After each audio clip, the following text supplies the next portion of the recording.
Does connecting with a higher power really hold the key to spiritual awakening? Welcome to Path of Transformation with Anjali, Chugh. Our program will bring you the tools and techniques needed for transformation on a physical, spiritual, emotional, and psychological level. Now, here's your host, Anjali, Chugh. Good afternoon and welcome to Path of Transformation on Seventh Wave Voice America. Now, friends, I've tried to keep the content of the show simple by not using any spiritual jargon so that even the adolescents and the young adults can understand what we're talking about here. I personally believe that our younger generation needs to be spiritually aware more than the older one because they are the future and it's our responsibility to help them know who they are. Considering their volatility and unleashed energy that could go either way if not guided properly. We as adults bear the responsibility to help them choose the right path and to allow them to use their strengths for the benefit of the mankind. This show is for real people facing real problems. That's in case you don't know what this is about, in case you've tuned in for the first time. It's about people who have tried and been successful in looking beyond their adversities and created a life for themselves. Let's just say they have been successful in transforming themselves. I keep talking about transformation all the time, whether it's my blog, seminars, or weekly meetings, or for that matter, even in a casual conversation. I simply can't help talking about it.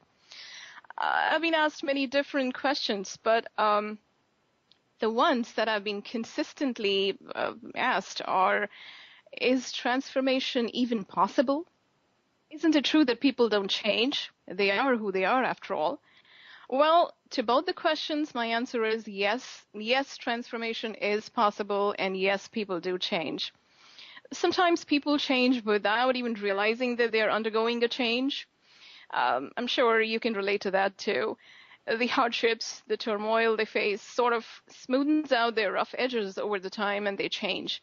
Some in a very subtle way, while others in a radical way, but either way they become more tolerant, more grounded and more giving, or should I say, forgiving. So to say, they become more human. I remember running into an old friend after many years and looking at her.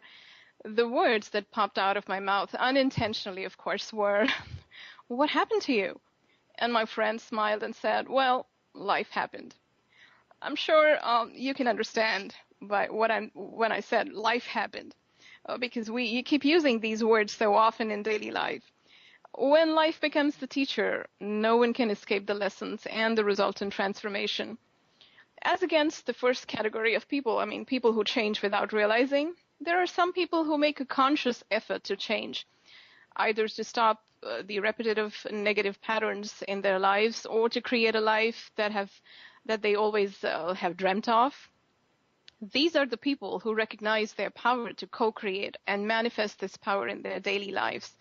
We call them conscious creators. In a few moments from now, I'm going to introduce you to our guest for today's show. She is a person who has successfully been able to create the kind of life she wanted by putting an end to the patterns of abuse that she had been subjected to since her childhood. She has proved that the process of transformation starts with forgiving yourself, forgiving others who might have tortured your soul, and most importantly, healing your emotional scars. Unless you heal yourself, you will not be able to move on in your life or fulfill your soul's purpose. It will again be an opportunity wasted. You will come and go and would have done nothing. My guest today is a registered professional transpersonal counselor and energy healer, a retreat facilitator, and an inspirational speaker. She's the author of Whispers of Hope, a book that is based on her own spine-chilling life experiences involving childhood abuse, suicide, and fight against cancer. Her career in the healing arts has spanned 2 decades. She's the mother of 2 beautiful daughters who, according to her, are her greatest teachers. Now, in her words, if you're ready to set down the baggage from your past